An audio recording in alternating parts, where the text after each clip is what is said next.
रहे हैं Ohm's law.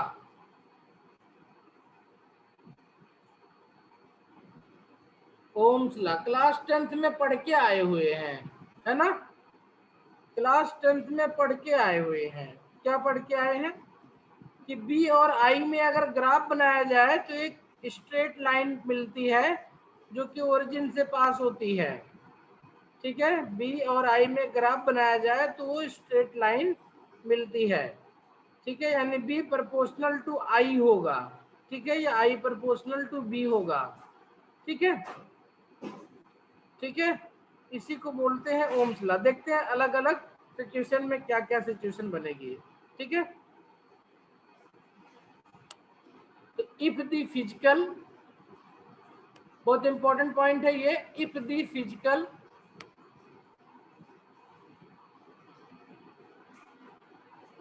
if the physical circumstances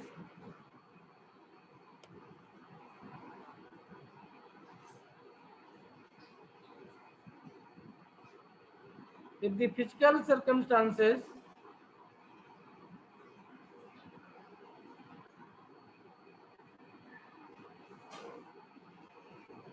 if the physical circumstances of the conductor means length, temperature,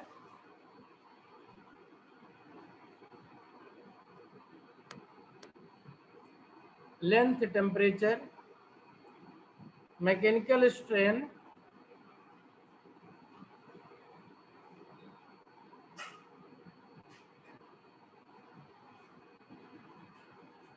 etc. remains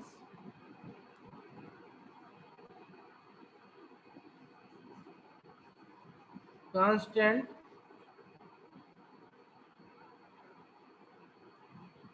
then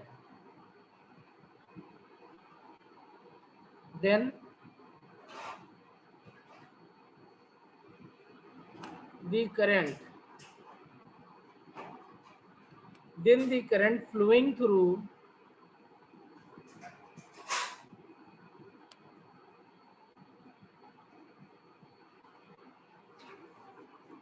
the conductor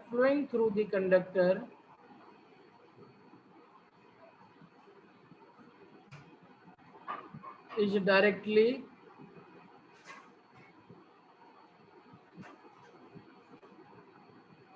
proportional to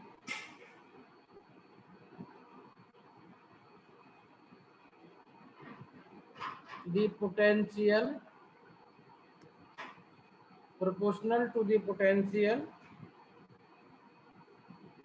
difference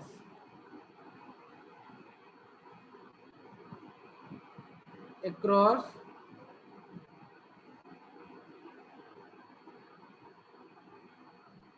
its two ends.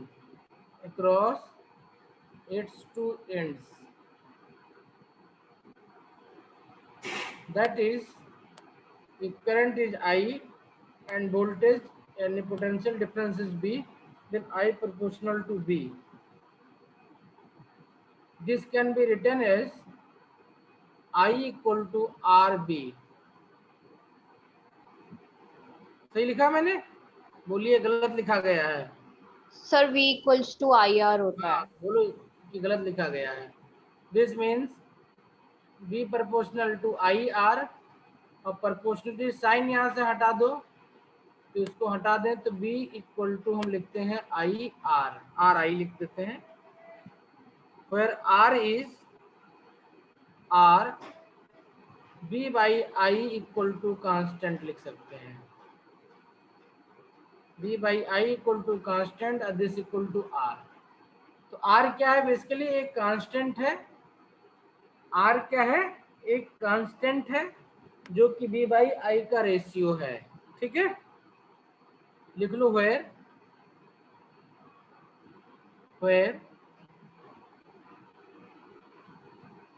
R is a proportionality constant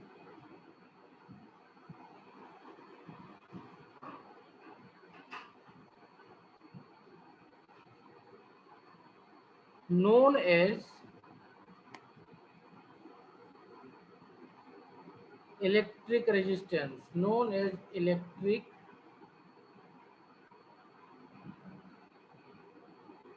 resistance. ठीक है बेटा, and this is also called Ohm's law. B proportional to I, I proportional to B, B equal to IR is called Ohm's law. ठीक है, this is called Ohm's law. Ohm's law कहता है कि physical circumstances of the conductor remains constant, then the current flowing through the conductor is only depending on the potential applied across its two ends. ठीक है, yes sir. तो इस chapter में बहुत detail में पढ़ना है हमें इस आर के बारे में। आर बहुत इंपॉर्टेंट है, इसके बारे में बहुत डिटेल में पढ़ना पड़ेगा। लेकिन ओम्स लॉ की कुछ लिमिटेशंस है, जरा उसको भी नोट कर लेते हैं कि क्या है। हो सकता है कई बार क्वेश्चन में आपको पूछा जाए, वाइवा वगैरह में पूछा जाता है, तो पता होना चाहिए। ठीक है, इतना नोट कर लिया? Yes sir. ठीक है, कुछ लिमिटेशंस हैं। नंबर 1 लिखो, Ohm's law is not a universal law.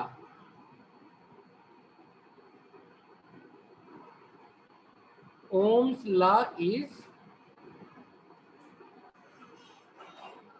not a universal law.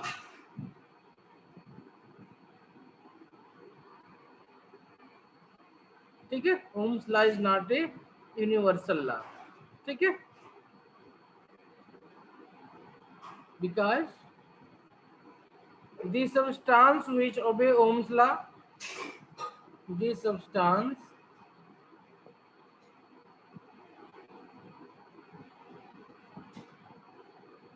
which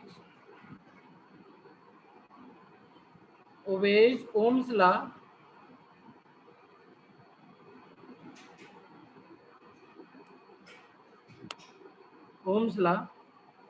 are known as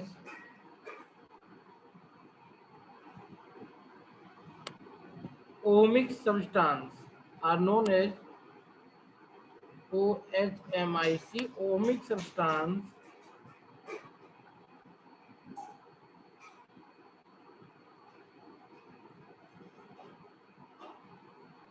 ठीक है।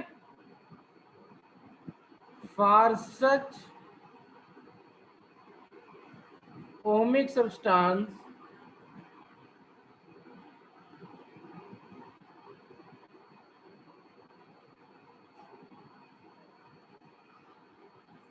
graph between B and I is a straight line।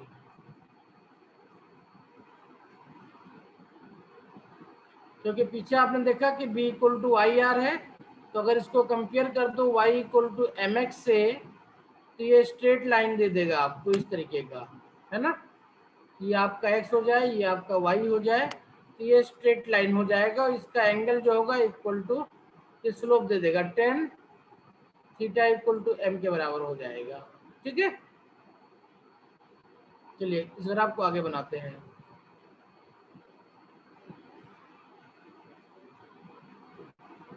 Graph कैसे बनेगा इसका? ग्राफ इसका ऐसे बन जाएगा, बना लो यहीं पे।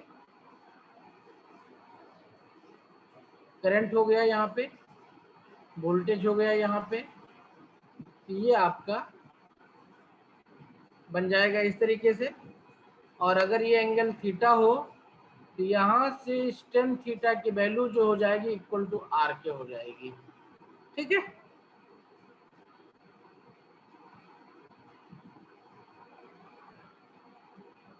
ठीक है। अच्छा, एक और इंटरेस्टिंग पॉइंट है इसमें कि at different temperature, at different temperature, at different temperature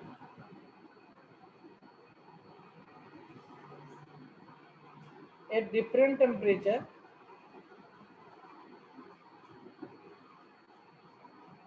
the I curve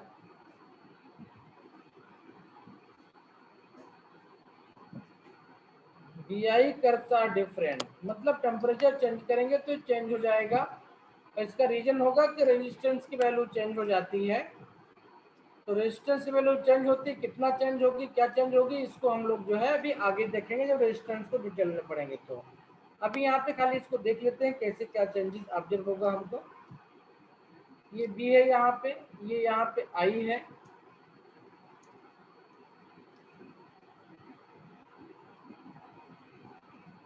और ये डिफरेंट डिफरेंट टेम्परेचर पे अगर हम इसको प्लॉट करेंगे तो डिफरेंट डिफरेंट कर मिलेगा हमको। मान लेते हैं हमने दो टेम्परेचर पे कर लिया है। This is at temperature T1 and this is let's say this is T2 and this is T1। तो आप देखो ये एंगल θ1 हो जाए, θ2 हो जाएगा, θ2 हो जाएगा, ये एंगल आपका θ1 हो जाएगा। तो यहाँ से डायरेक्टली देख सकते हैं कि ये tan θ1 ग्रेटर देन है tan θ2 से, क्योंकि 10 की वैल्यू जो होती है 0 to 90 बढ़ती जाती है। तो इस तरीके से यहाँ से आप देख सकते हैं कि R1 जो होगा बड़ा होगा R2 से, ठीक है। R1 जो है बड़ा होगा R2 से, ठीक है, R1 बड़ा होगा R2 से। और ध्यान रखना यहाँ पे T1 is greater than T2 है, T1 is greater than T2। तो अगर टेम्परेचर ज्यादा है,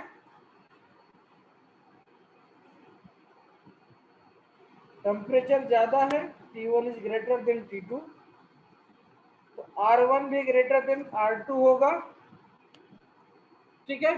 मतलब अगर टेम्परेचर ज्यादा होगा, दो कर्व दिए हुए हो इस तरीके से, इस तरीके से कर्व दिए हुए हो, तो आप यहाँ से ये भी डिड्यूस कर सकते हो कि जिसका रेजिस्टेंस ज्यादा है उसका टेम्परेचर ज्यादा हो जाएगा। तो अभी आगे जब हीटिंग इफेक्ट देखेंगे तो भी ये बात हमको फिर से क्लियर होगी कि रेजिस्टेंस कैसे टेम्परेचर के साथ में रोल प्ले करेगा, ठीक है।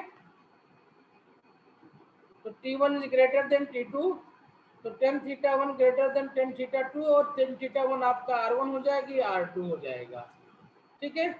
ये आपका I होगा, ये यहाँ पे आपका B होगा। ज्यादा टेम्परेचर पे जो कर्व होगा उसका स्लोप ज्यादा होगा, ठीक है। तो इस तरीके से आप इसको डिटेक्ट कर सकते हैं कि किसका टेम्परेचर ज्यादा है, किसका टेम्परेचर कम है कर्व का। ओके बेटा, Yes, sir. चलिए नोट कर लिया। Yes, sir.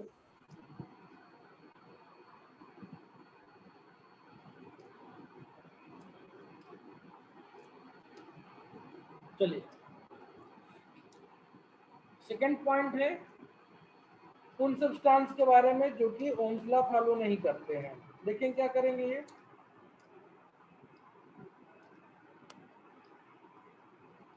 the device or substance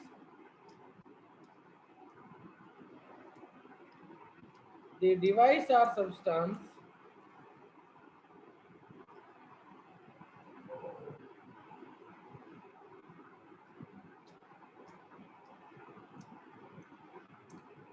which does not obey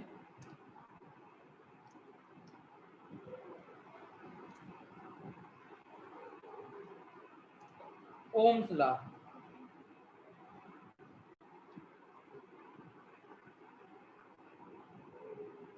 example glass है, ये gases,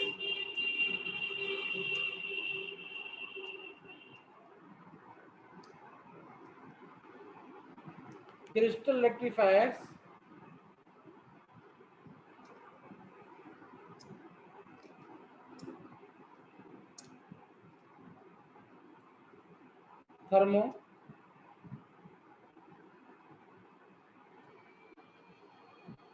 thermo ionic,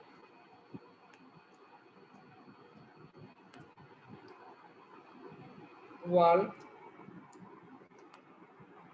transistor,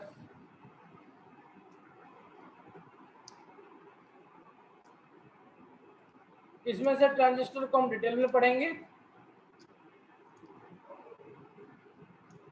etcetera are non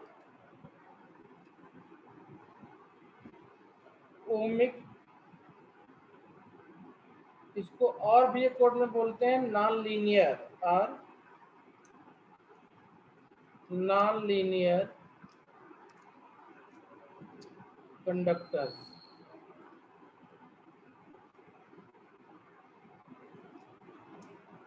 okay, for this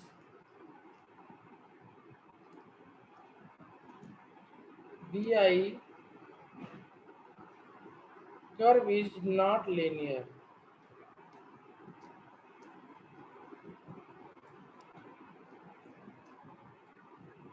ठीक है,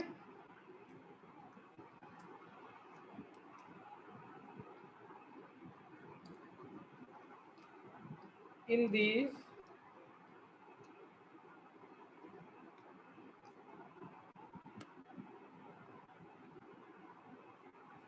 situation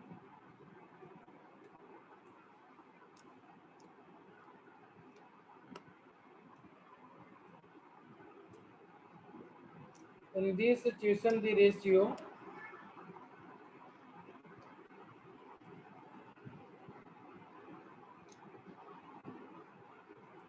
between voltage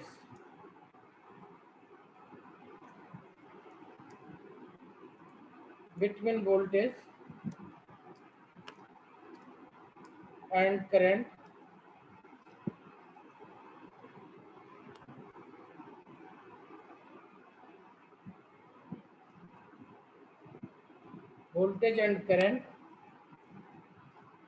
at a particular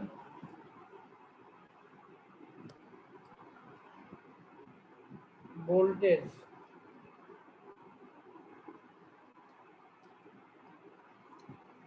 is known as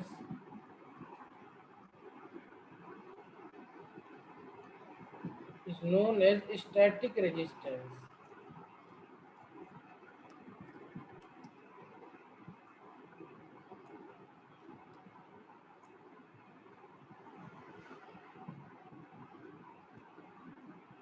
ठीक है,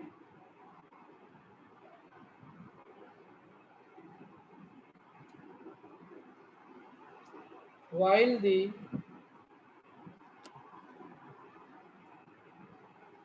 rate of change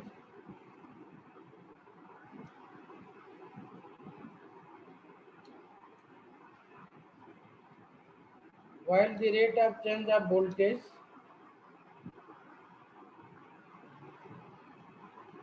to change in current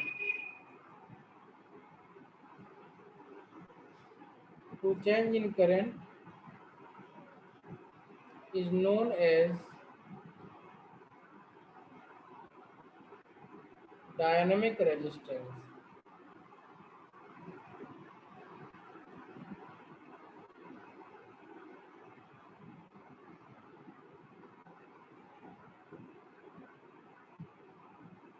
ठीक है, तो are static ये किसी भी पॉइंट पे जो उस पे वोल्टेज हो और करंट हो उसका रेशियो निकाल लो, ये बन जाएगा। और ये निकालेंगे कहाँ से, उस पॉइंट पे कर्व का आप जो है निकाल लो एंगल। ठीक है, क्या निकाल लो, उस पॉइंट पे कर्व का एंगल निकाल लो। और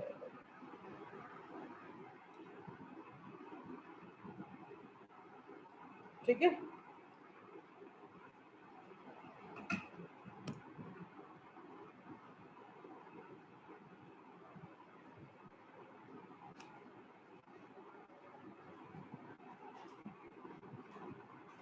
ठीक है, और आर डायनेमिक क्या हो जाएगा, ये आपका delta B by delta I हो जाएगा। Delta B by delta I, I मतलब करंट। ठीक है, delta B by delta I हो जाएगा। ठीक है,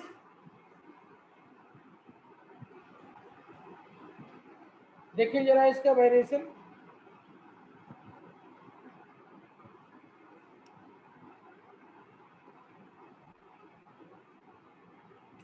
मान लेते हैं ये इस तरीके से वेरी कर रहा है, स्ट्रेट लाइन नहीं, इस तरीके से वेरी कर रहा है ये। तो क्या करेंगे, अब जब इस तरीके से वेरी करेगा तो इसका स्लोप निकालने के लिए हमें क्या क्या करना पड़ेगा, किसी पर्टिकुलर पॉइंट पे जानना है या पूरे डिटेल को जानना है। तो जिस भी पॉइंट पे जानना है उस पॉइंट पे स्लोप निकाल लेंगे, या इसकी वैल्यू पता करना है हमको, तो क्या करेंगे, इसके क्रॉसपोंडिंग यहाँ पे आई की वैल्यू देख लेंगे और इसके क्रॉसपोंडिंग यहाँ पे बी की वैल्यू देख लेंगे और इसका रेशियो निकाल लेंगे बी बाई आर, ये आपका आर स्टैटिक हो जाएगा। अगर यहीं पे आर डायनेमिक निकालना है तो पूरा पूरा रेंज लेना पड़ेगा। मान लो ये पॉइंट ले लिया है हमने, ये पॉइंट ले लिया, यहाँ पे आई देखना पड़ेगा, यहाँ पे आई देखना पड़ेगा, यहाँ पे भी देखना पड़ेगा, यहाँ पे भी देखना पड़ेगा। इससे आपको ये डेल्टा भी मिल जाएगा यहाँ पे, ठीक है, और ये आपको मिल जाएगा यहाँ से यहाँ तक डेल्टा आई। इसका रेशियो निकाल लेंगे तो आपका आर डायनेमिक मिल जाएगा, ठीक है। समझ में आ गया? Yes sir. ठीक है, तो किसी एक पॉइंट पे फिक्स कर लें, किसी एक पॉइंट पे फिक्स कर लें आई और बी, तो इससे आपको आर स्टैटिक मिल जाएगा। ये इससे करस्पॉन्डिंग आपको मिल जाएगा R static B by I, ठीक है। लेकिन अगर आपको चाहिए डायनेमिक वाला तो पॉइंट फिक्स करना पड़ेगा, इससे करस्पॉन्डिंग वैल्यू लेनी पड़ेगी। मान लो ये बी फाइनल है, ये आपका बी इनिशियल है, ये आपका आई वन है और इससे करस्पॉन्डिंग आपका ये आई टू है। तो आर डायनेमिक कितना हो जाएगा, ये बन जाएगा B final minus B initial upon I two minus I one, ठीक है। इस तरीके से निकाल लेंगे इसको हम।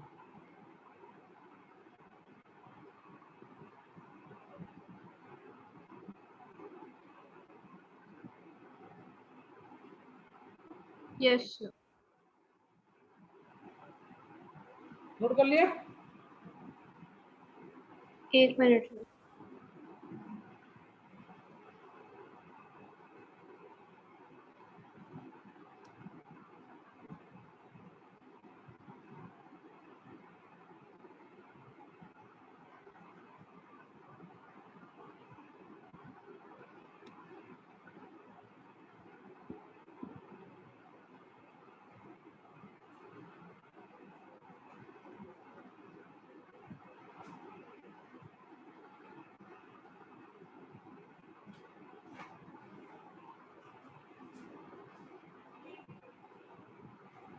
हो गया सर। ठीक है,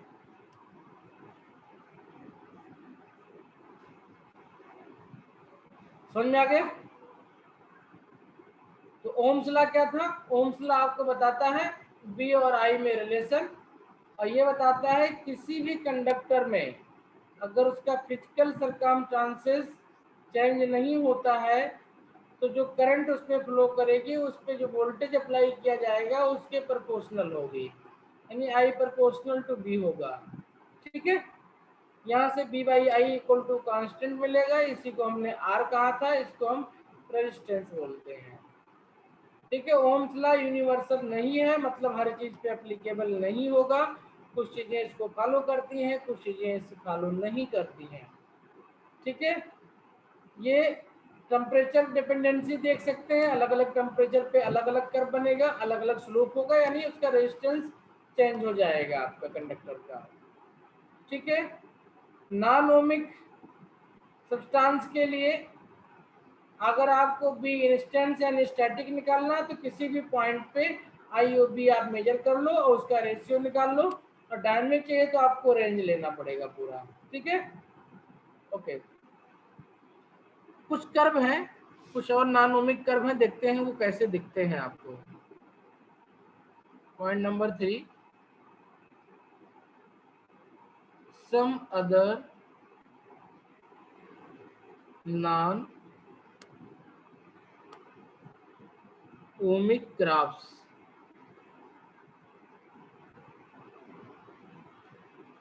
पहला ग्राफ है, देखना आई यहाँ प्लॉट किया गया है, बी यहाँ प्लॉट किया गया है। ये ग्राफ ऐसे होता है,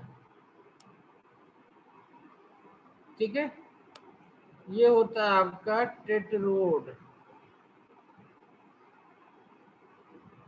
वाल्व के लिए।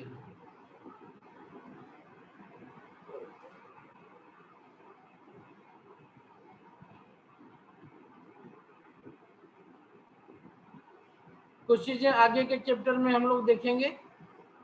यहाँ एक बार ग्राफ देखेंगे तो वहां पे देखिए, वहां पे इसको हमें प्लॉट करना पड़ेगा। एक्सपेरिमेंट भी आप लैब में कर सकते हैं, नहीं तो वहां पे प्लॉट करके देखेंगे हम इसको। ये इनिशियली इंक्रीज करता है, सैचुरेशन मिलता है, फिर ये आपका ओमिक रीजन मिलता है, फिर नॉन ओमिक रीजन हो जाता है। ये आपका आई होता है, यहाँ पे ये आपका बी होता है। वोल्टेज बढ़ाने के साथ में ये मिलता है। ये रीजन आपका स्ट्रेट लाइन जैसा होता है, ये वाला रीजन स्ट्रेट लाइन जैसा होता है, ये ऑलमोस्ट स्ट्रेट लाइन होता है।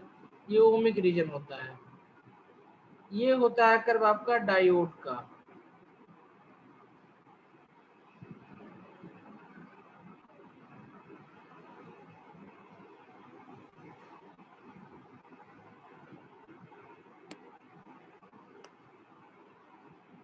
ये सेमीकंडक्टर होता है। ये देखो जीरो से स्टार्ट नहीं होता है, ये कुछ पॉइंट से स्टार्ट होता है, ऊपर से चल करके इस तरीके से आपको मिलेगा। सॉरी, जीरो ये ऐसे का होता है कर्व इसका। देखो बिल्कुल जीरो से नहीं, थोड़ा सा आगे बढ़ेगा, जीरो से ऐसे टच करता हुआ ये, ठीक है। ऐसे कर्व बन जाएगा आपका। ये सेमीकंडक्टर के लिए होता है।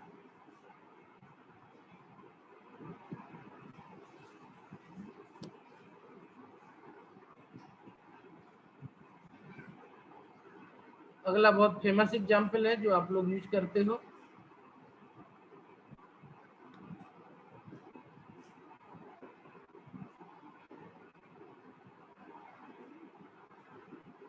ऐसा कर्व होता है टॉर्च बल्ब का,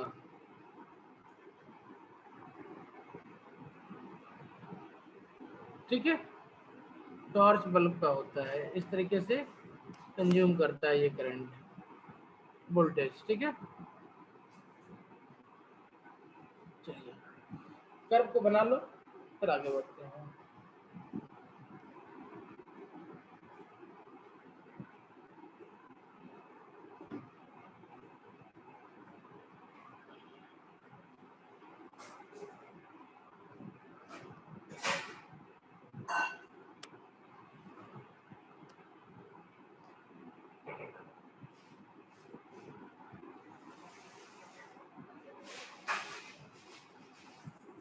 हो गया।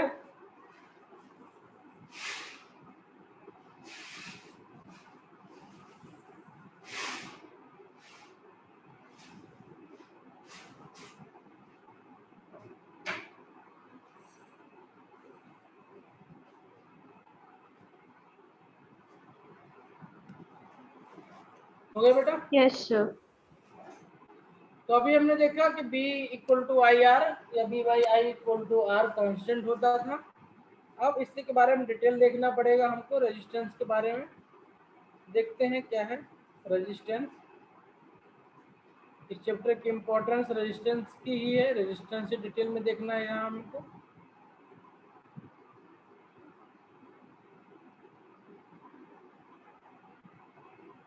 तो जिस तरीके से मैकेनिक्स में फ्रिक्शन होता था, वैसे यहाँ पे रेजिस्टेंस है हमारे पास, ठीक है। चलिए लिखते हैं definition.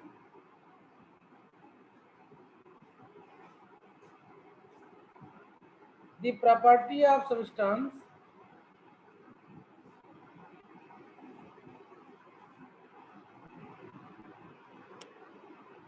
the property of substance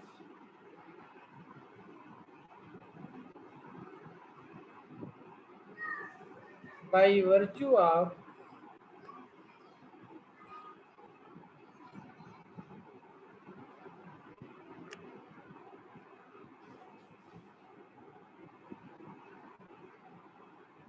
it opposes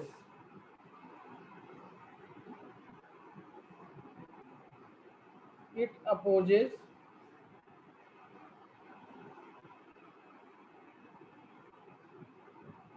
it opposes the flow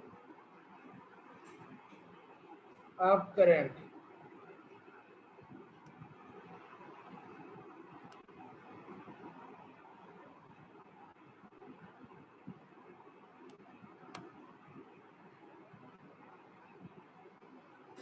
through it is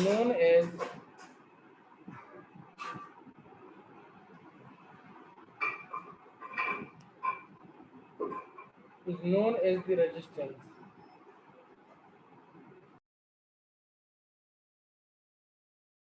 Is known as the resistance. देखते हैं reason why we have resistance.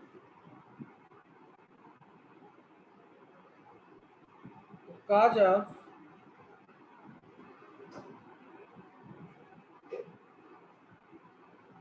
resistance of a conductor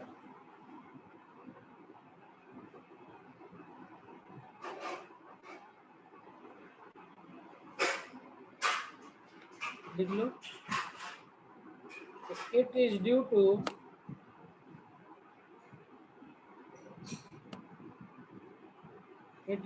to the क्या होता था, collision होता था. It is due to the collision.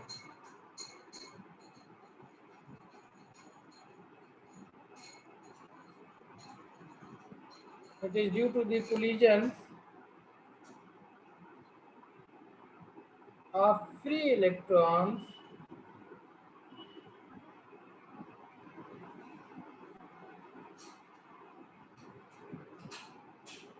with the ions or atoms of the conductor.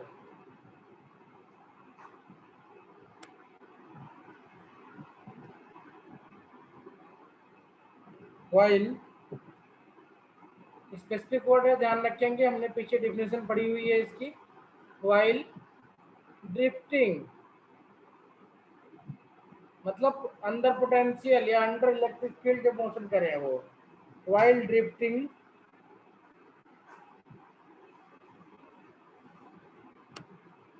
towards the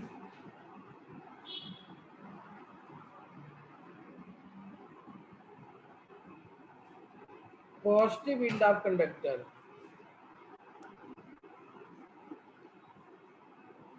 electron पे negative charge होता है तो ये पॉजिटिव एंड की तरफ जाएगा. ठीक है ना, नोट कर लिए. 1 minute, sir.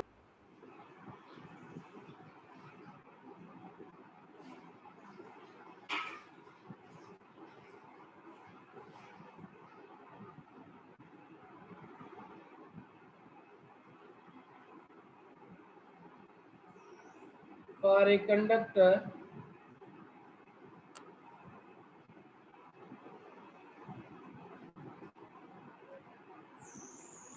resistance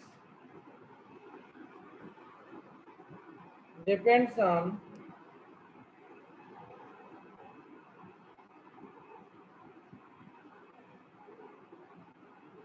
its length and cross section area.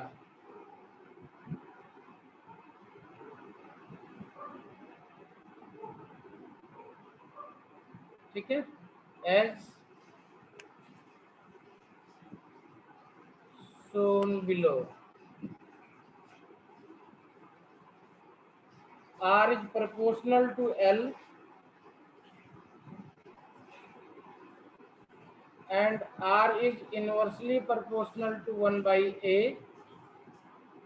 So therefore R will be proportional to L by A,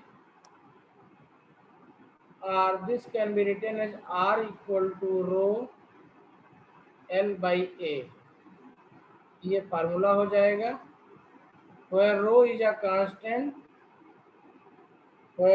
constant known as resistivity of the material of conductor।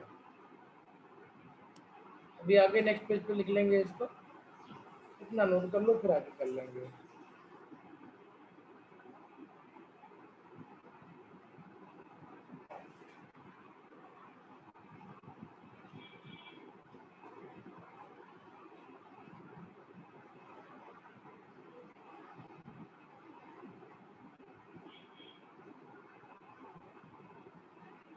हो गया?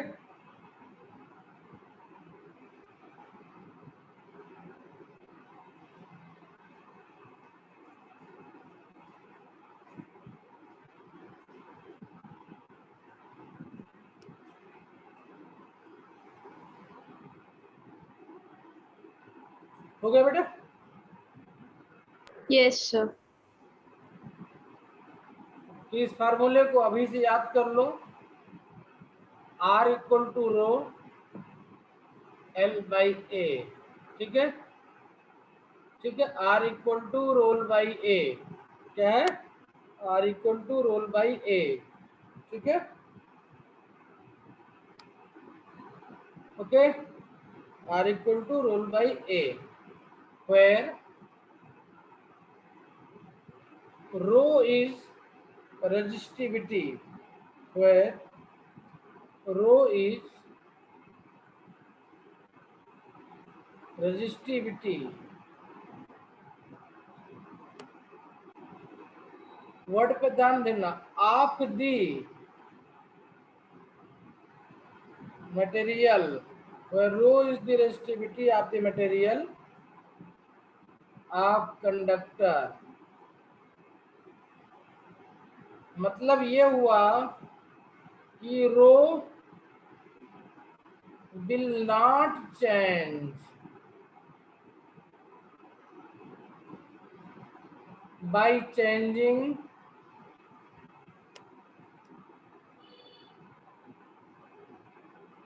साइज, इसको और स्पेसिफिक लिखूं मैं, by changing length and cross section area, ठीक है? It is constant for a material, in fact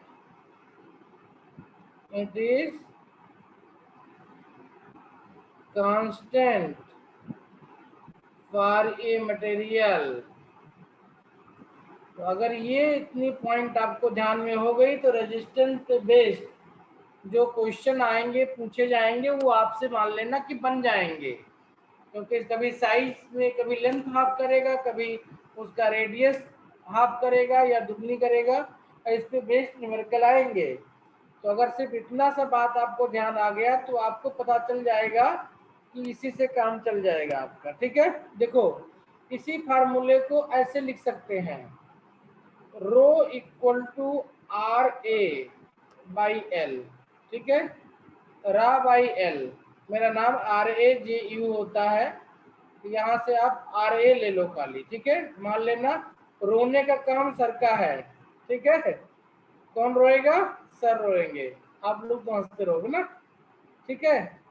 तो रो equal to रा बाई एल, ठीक है? तो यहाँ से रिलेशन मिल जाएगा, देखो रो इक्वल टू आप लिख सकते हो R1A1 अपॉन L1, अगर इसको चेंज करोगे तो ये R2 बन जाएगा, A2 बन जाएगा, L2 बन जाएगा, ठीक है? तो यहाँ से आप इसको नोट कर लो, R1A1 upon L1 equal to R2A2 upon L2। So this will solve your almost problem, almost question depend on resistance, ठीक है? ठीक है, बस इतना सा ध्यान रखना कि रोने का काम किसका है? आर का, ठीक है? ओके,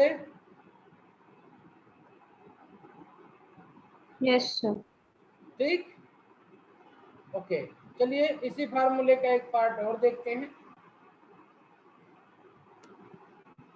हमने देखा R equal to rho L by A, and we know that rho equal to, अभी पिछले क्लास में पढ़ा था हमने कि रो की जो वैल्यू होती है उसको m n e square tau के टर्म में लिख सकते हैं हम, ठीक है, n e square tau rho equal to. तो अगर इसकी वैल्यू यहाँ पे पुटअप कर दें तो r इक्वल टू कितना हो जाएगा, r equal to m mass of electron है, ये electron density n, number of electrons है, e इसका चार्ज है, ये टाउ हो जाएगा, L बाई ए हो जाएगा, ठीक है, ओके। तो टेम्परेचर बढ़ाने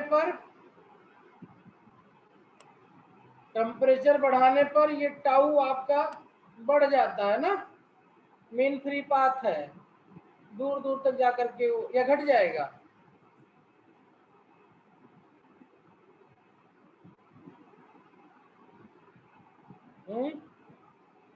टेम्परेचर बढ़ाने पर जो कोलिजन, देखो क्या दो पार्टिकल यहाँ पे थे, पहले ये 10 सेकंड में कोलाइड करते थे, टेम्परेचर बढ़ाएंगे तो स्पीड बढ़ जाएगी, ये 5 सेकंड में कोलाइड करेंगे, तो जब हर एक का टाइम घट जाएगा तो टाउ की टाइम भी घट जाएगा, तो टेम्परेचर बढ़ाने पे टाउ कम हो जाएगा, इसलिए आपका आर बढ़ जाएगा, ठीक है।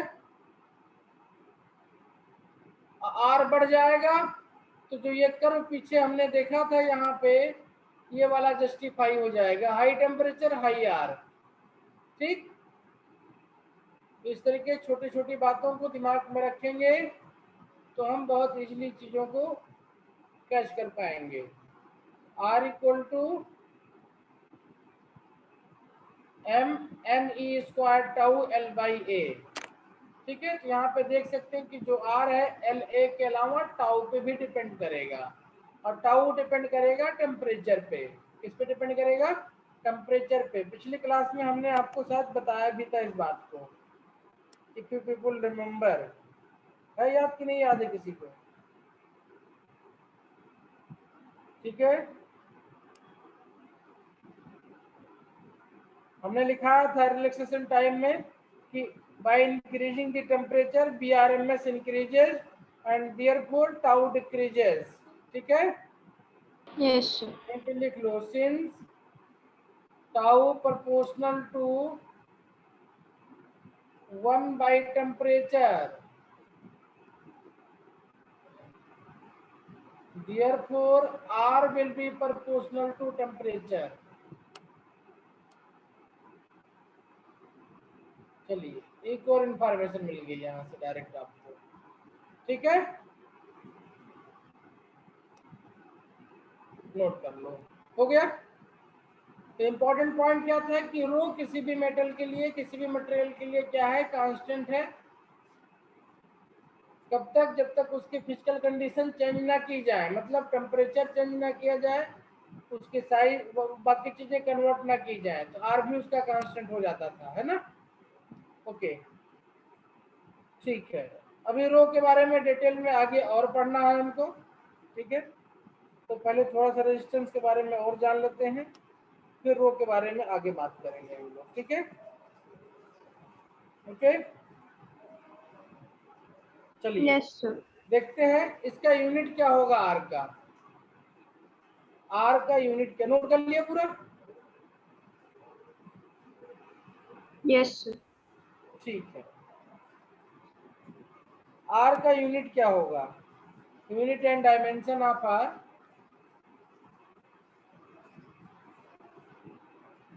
यूनिट एंड डायमेंशन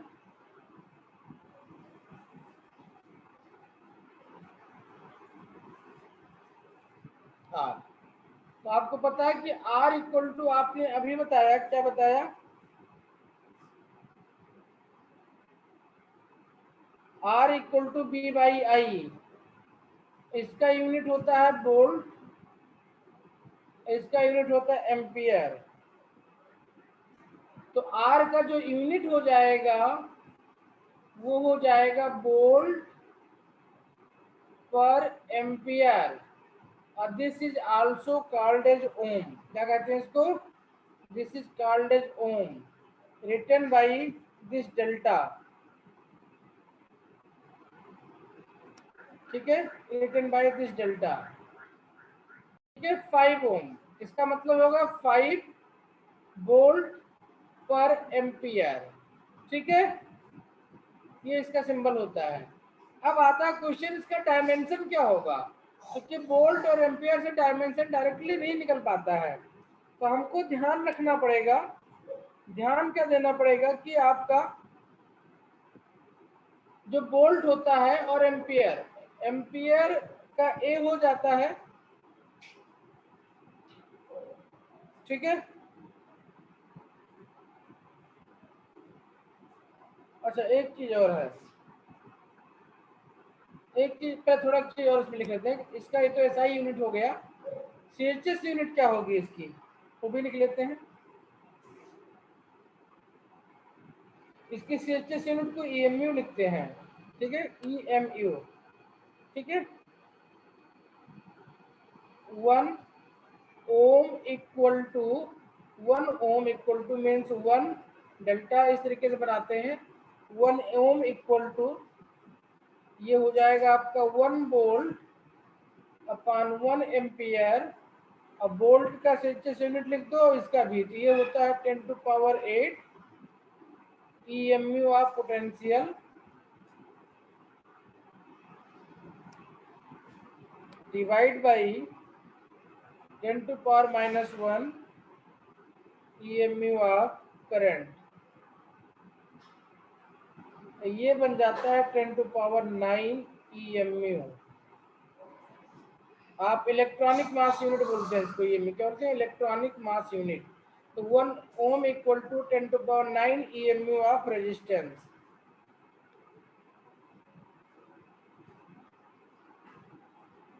ठीक है, ईएमयू ऑफ रेजिस्टेंस। अच्छा अब बात होती है कि वोल्टेज, पोटेंशियल का यूनिट आप लोगों ने पीछे निकाला हुआ था, पोटेंशियल का यूनिट जो होता था वो होता था M L square T power minus 3 A inverse. तो इसका डायमेंशन कितना हो जाएगा, आर का डायमेंशन, आर डायमेंशन हो जाएगा बी का डायमेंशन डिवाइड बाई ए का डायमेंशन, है ना, ए का डायमेंशन। डी का डायमेंशन होता है M L square T power minus 3 A inverse.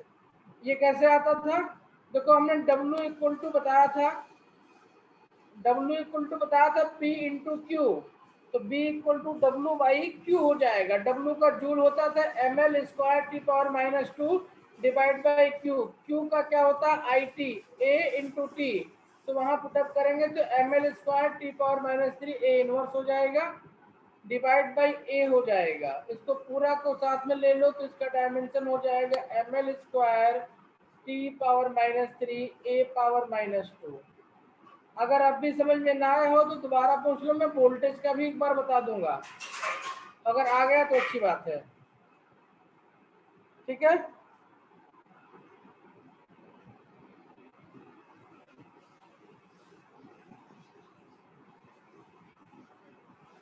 Yes, sir.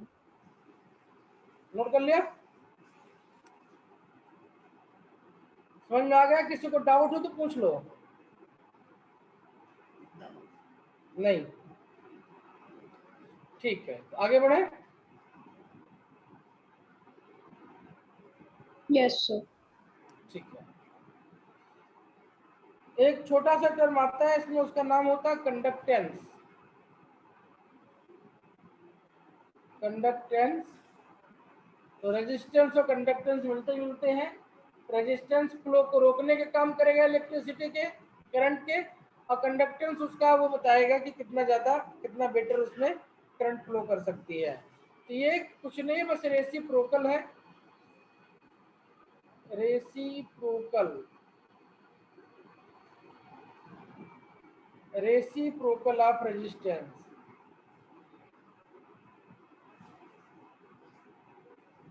Reciprocal of resistance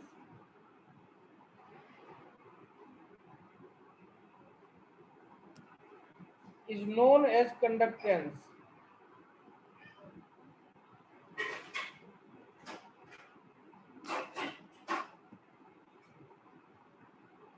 तो C इक्वल टू हो जाएगा 1/R, ठीक है। एंड इट्स यूनिट क्या हो जाएगा?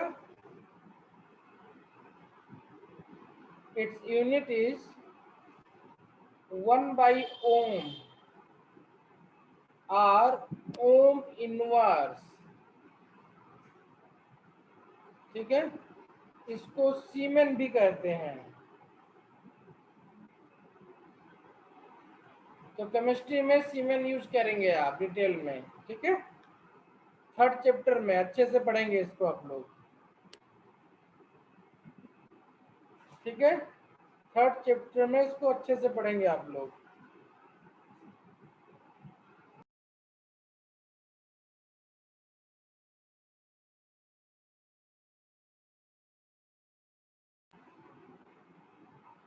ठीक है,